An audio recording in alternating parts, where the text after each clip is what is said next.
오늘 여러분들과 함께 나눌 말씀은 마태복음 9장 1절에서 8절까지 말씀입니다. 마태복음 9장 1절에서 8절까지 말씀 제가 봉독하도록 하겠습니다. 예수께서 배에 오르사 건너가 본 동네에 이르시니 침상에 누운 중풍병자를 사람들이 데리고 오거늘 예수께서 그들의 믿음을 보시고 중풍병자에게 이르시되 작은 자야 안심하라 내 죄 사함을 받았느니라. 어떤 서기관들이 속으로 이르되 이 사람이 신성을 모독하도다. 예수께서 그 생각을 아시고 이르시되 너희가 어찌하여 마음에 악한 생각을 하느냐. 내 죄 사함을 받았느니라 하는 말과 일어나 걸어가라 하는 말 중에 어느 것이 쉽겠느냐. 그러나 인자가 세상에서 죄를 사하는 권능이 있는 줄을 너희로 알게 하려 하노라 하시고 중풍병자에게 말씀하시되 일어나 내 침상으로 가지고 집으로 가라 하시니 그가 일어나 집으로 돌아가거늘 무리가 보고 두려워하며 이런 권능을 사람에게 주신 하나님께 영광을 돌리니라. 아멘.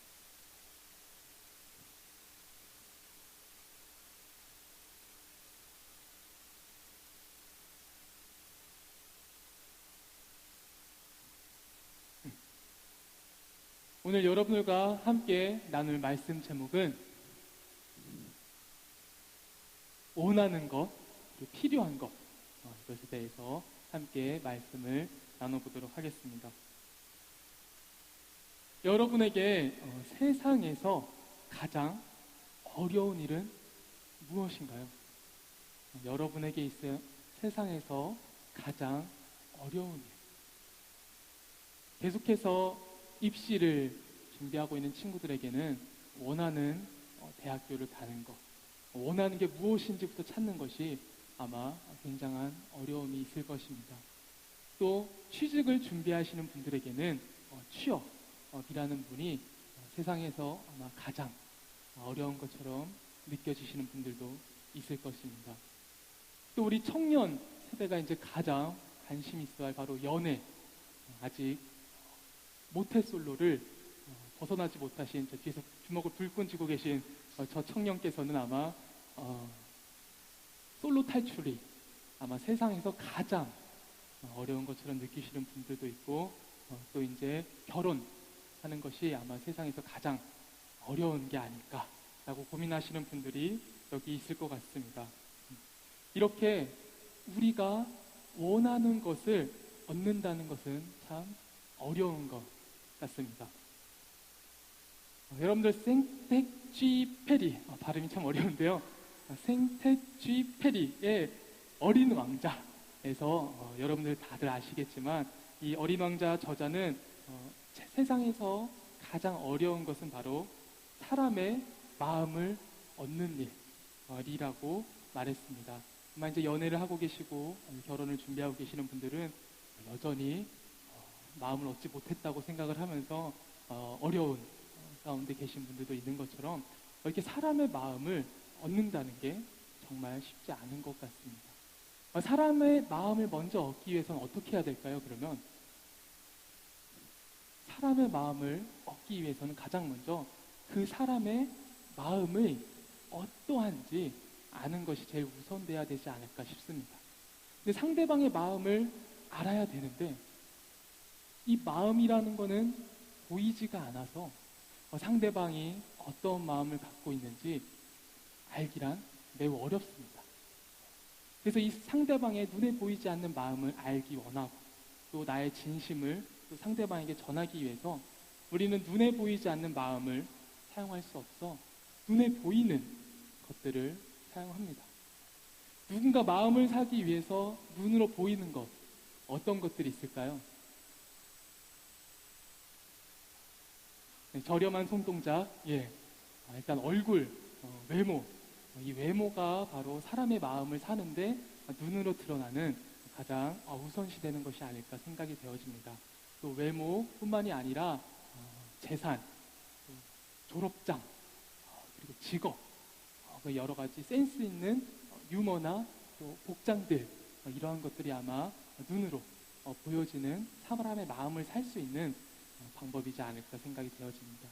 또한 이것뿐만이 아니라 내 진심을, 내가 너를 정말 좋아하고 내가 너를 정말 사랑한다는 이 진심을 전달하기 위해서 또 행동으로 보여주는, 또 눈으로 보여주는 방법이 있을 거라고 생각합니다.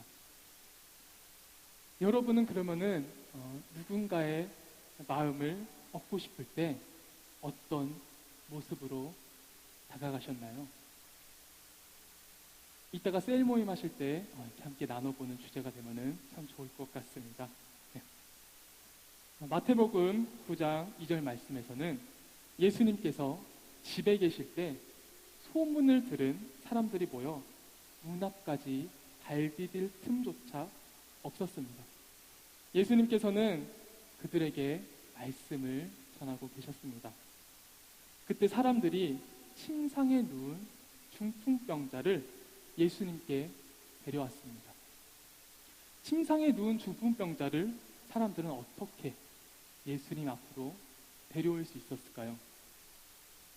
마가복음 2장 3절에서 4절을 보면 조금 더 자세하게 그 상황들이 나오고 있습니다. 중풍은 다른 말로 뇌졸중으로 전신이나 몸의 일부가 마비되는 병입니다. 성경에서는 걷지 못하는 상태를 나타내는 단어로 사용되었습니다. 그래서 이 네 명의 이 걷지 못하는 상태를 나타냈기 때문에 이 사람이 예수님을 만나기 위해서는 네 명의 사람이 그 중풍병 걸린 사람을 침대에 눕혀서 메고 왔어야 됐습니다. 근데 사람들이 문 앞까지 가득 찰 정도로 너무 많아 이 침대를 메고 있는 이 네 명이 예수님 앞으로 다가갈 수가 없었습니다. 그래서 이들은 지붕으로 올라가 남의 집, 지붕을 뜯어버리고 그 뜯긴 지붕으로 침대를 내려 중풍병자가 예수님을 만날 수 있게 하였습니다. 이 중풍병자를 함께한 네 명의 사람들, 우리가 좋게 말하면 믿음의 사람들이지 나쁘게 말하면은 앞뒤 가리지 않고 자신의 목적을 달성하기 위해 남의 집의 파송까지도 개의치 않아 하면서 예수님 말씀하시는 그 가운데 내려왔습니다. 하지만 다행히 예수님께서 그들의 방법이 통하였습니다. 그래서 예수님께서는 그들의 무모한 행동 속에서 자신을 만나기 위한 그들의 간절한 믿음을 보시고 중풍병자에게 이렇게 말합니다. 작은 자야 안심하라. 내 죄 사함을 받았느니라. 중풍병자와 그 중풍병자를 내린 네 명의 사람들 기분이 어땠을까요?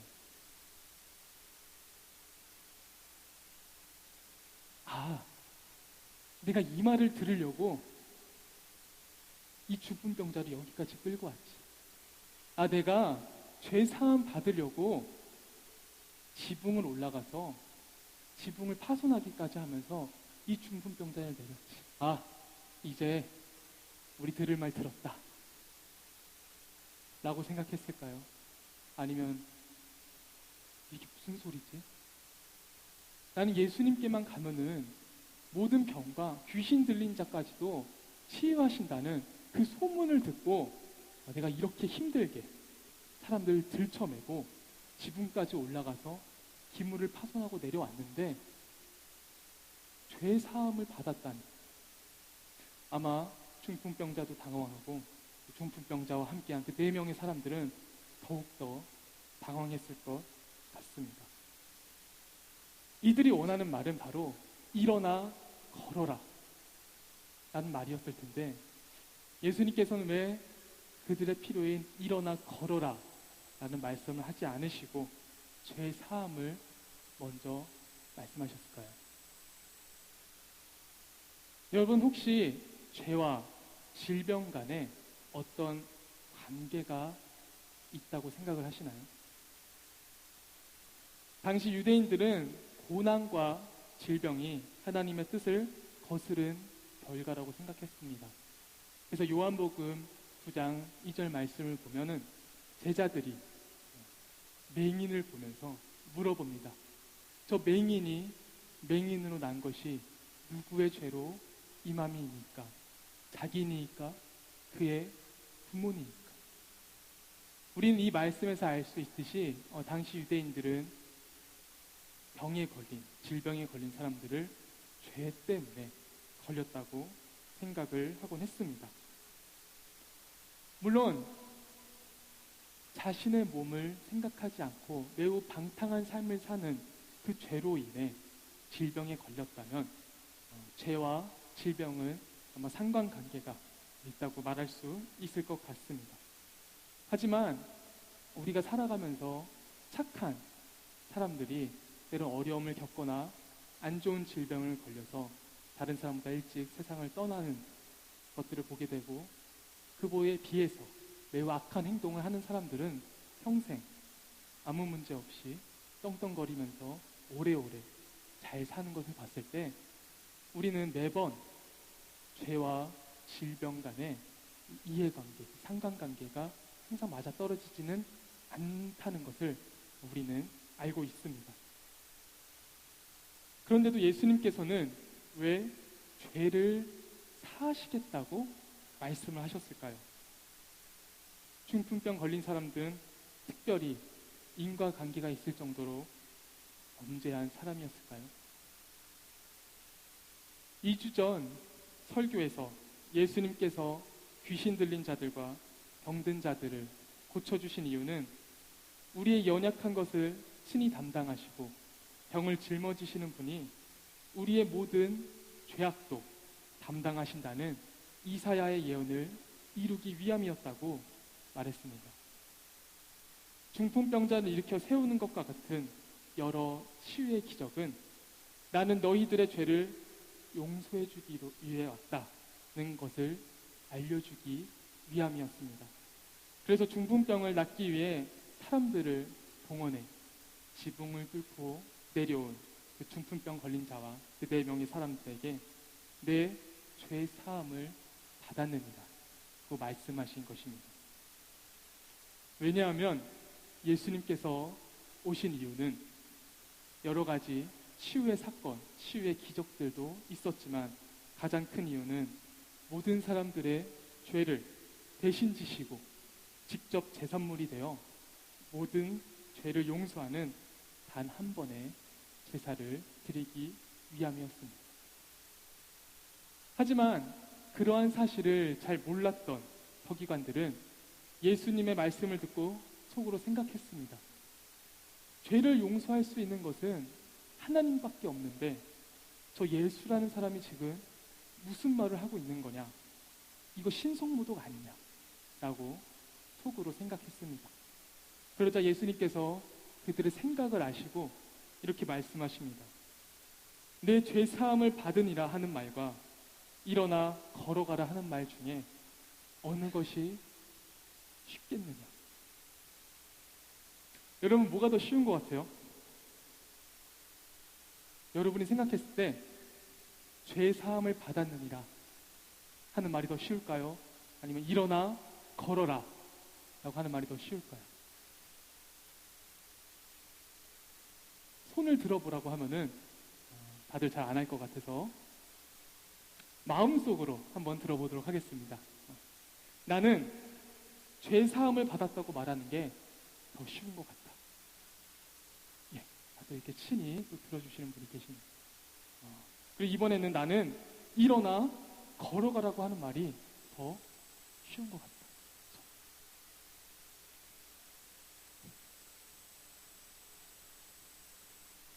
이게 뭐가 더 쉬울지는 직접 해보면 쉽습니다.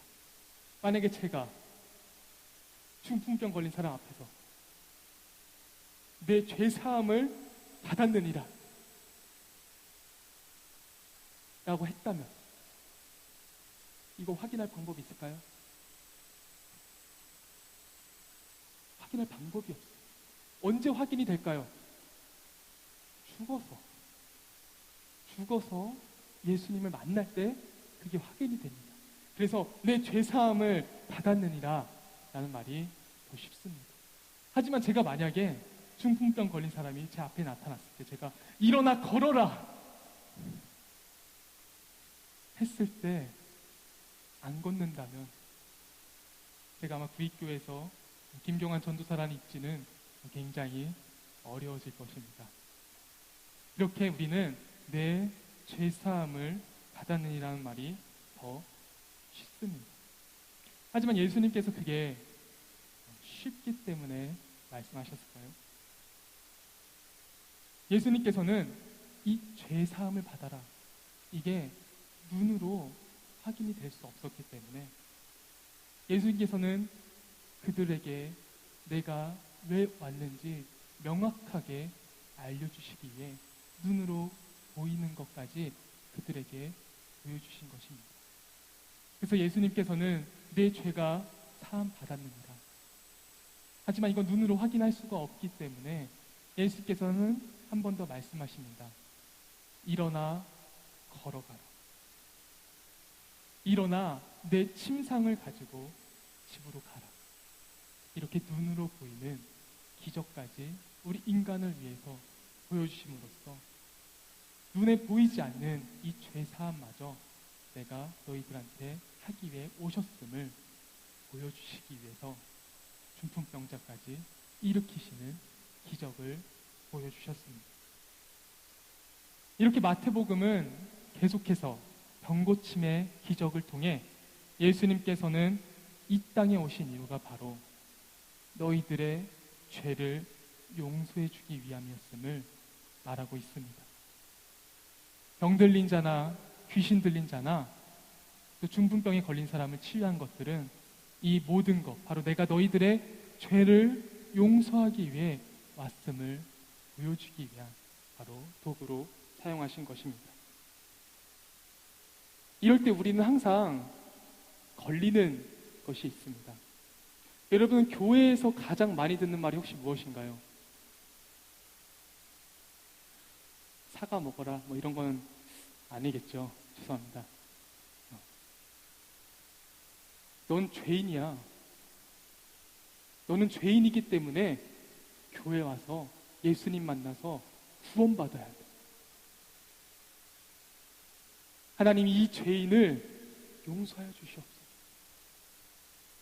하지만 이 죄라는 말을 들으면 우리는 항상 거부감 듭니다. 특별히 교회를 얼마 다니지 않은 성도님들께서는 이 죄라는 단어를 들을 때마다 생각을 합니다. 내가 도대체 뭘 그렇게 잘못했다고 이 교회는 나를 죄인을 취급할까? 제가 교회를 열심히 다니지 않던 청년 20살 때 시절, 저는 이제 아빠한테 맞아 죽지 않으려고 교회를 다니곤 했습니다. 그때도 맞아 죽지 않으려고 혹은 할 게 없어서 청년부 수련회를 갔었는데요. 그때 기억이 아직도 납니다. 좌식으로 앉을 수 있는 공간에서 다 같이 수련회 기도를 하였는데요. 사람들은 앞에서 뜨겁게 울부짖으며 눈물을 흘리며 자신의 죄를 회개하고 있었습니다. 그러나 별 생각 없이 교회를 간 저는 그들을 보며 이런 생각을 했습니다. 야, 쟤는 왜 이렇게 죄를 많이 지었지? 무슨 죄를 저렇게 많이 지었길래 저렇게 맨날 울고 기도를 할까? 이러면서 저는 방관자의 입장으로 수련회를 참여하곤 했습니다. 정말 놀랍게도 그런 제가 여러분들 앞에서 말씀을 전하고 기도회를 인도하고 있다는 그 자체가 하나님께서 지금도 역사하고 계시다는 건데요. 어쨌든 그렇다면 이 죄가 도대체 뭘까요? 나는 그렇게 죄를 지은 것 같지 않은데 왜 그렇게 교회에서 사람들은 너는 죄인이야, 죄라고 하고 있을까요? 우리가 도대체 무슨 죄를 졌길래 이렇게 죄에 대한 이야기를 많이 듣게 될까요? 성경에서 죄의 기원은 에덴 동산에서 최초의 인류가 선과 악을 알게 하는 나무 열매를 따먹지 말라는 하나님의 말씀을 어긴 것에서부터 시작이 됩니다. 그 죄를 간단하게 말하면은 하나님의 말씀을 어기는 것이라고 간단하게 정의할 수가 있을 것 같습니다. 그럼 하나님의 말씀은 무엇일까요? 여러분, 성경을 두 문장으로 요약할 수가 있는데요. 성경을 두 문장으로 요약하면은 바로 하나님 사랑과 이웃 사랑으로 간략하게 정리를 할 수가 있습니다. 죄란 하나님의 말씀을 듣지 않는 것. 하나님의 말씀이란 하나님을 사랑하고 이웃을 사랑하는 것. 죄란 하나님을 사랑하지 않고 이웃을 사랑하지 않는 것이라고 간단하게 요약을 할 수가 있을 것 같습니다.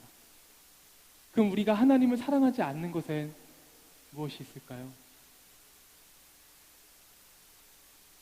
우리의 평소에 기도 제목과 우리의 평소의 대화에서 우리는 무엇을 사랑하는지 굉장히 쉽게 발견할 수가 있습니다. 우리가 사랑하는 것, 돈, 우리가 사랑하는 것, 권력, 우리가 사랑하는 것, 성이지 그 안에 하나님을 사랑하고 있다는 것을 우리 대화나 우리 삶 가운데 찾아보기가 쉽지가 않습니다. 그리고 이웃을 사랑하지 않는 것은 쉽게 발견할 수가 있죠. 미움, 다툼, 시기, 질투. 내가 상대방의 성공을 바라봤을 때 진정으로 축복해 줄 수 없고, 내가 남과 비교하면서 남들보다 잘나지고 싶어하는 우리의 본성에서 우리는 쉽게 이웃을 사랑하지 못하는 나를 발견할 수가 있습니다. 이렇게 우리는 바로 하나님을 사랑하지 않음으로써 하나님과의 관계가 멀어지고, 이웃을 사랑하지 않음으로써 이웃과 관계가 멀어진 바로 이 죄를 예수님께서 용서해 주심으로써 우리가 다시 한번 하나님을 사랑하고 이웃을 사랑할 수 있게 하기 위해서 바로 이 땅에 오신 것입니다.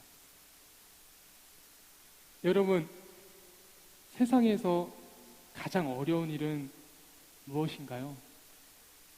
대학교 입학, 취업, 연애, 결혼.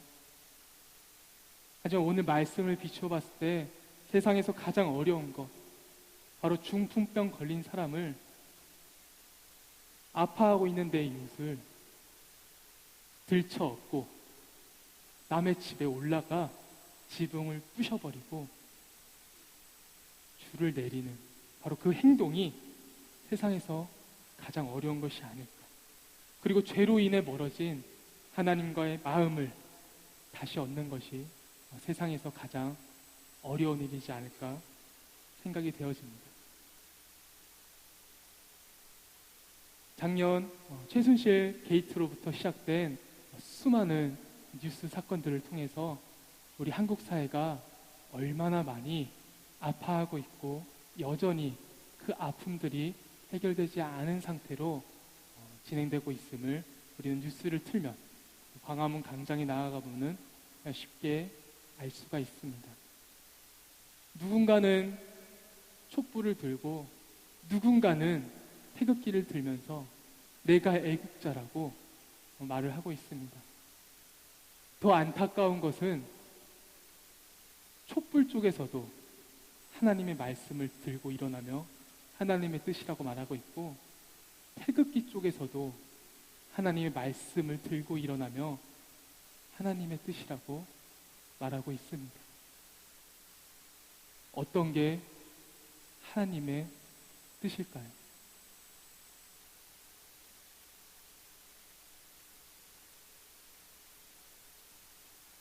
제가 함부로 판단할 수는 없지만 오늘 말씀을 통해서 비추어 봤을 때 예수님께서는 하나님과의 끊어진 관계를 회복하고자 오셨고, 이웃과의 관계가 끊어진 것을 회복하고자 오셨습니다. 내가 있는 곳에서 분열을 일으키고 있는지, 분열을 일으키는 것이 아니라 화합을 일으키고 있는지, 분열을 일으키고 있다면은 예수님께서 2000년 전에 십자가에 달리심으로써 우리의 회복을 원하셨던 그 십자가를 우린 다시 한번 못 받고 있는 것이고, 우리가 화합이 있는 곳에 있다면은 우리는 바로 예수님의 십자가를 따르는 제자의 삶을 살고 있는 것입니다. 3월 26일 사순절 넷째 주일. 사순절은 예수님의 십자가 고난당하심을 기억하며 부활절까지를 기억하는 주간입니다.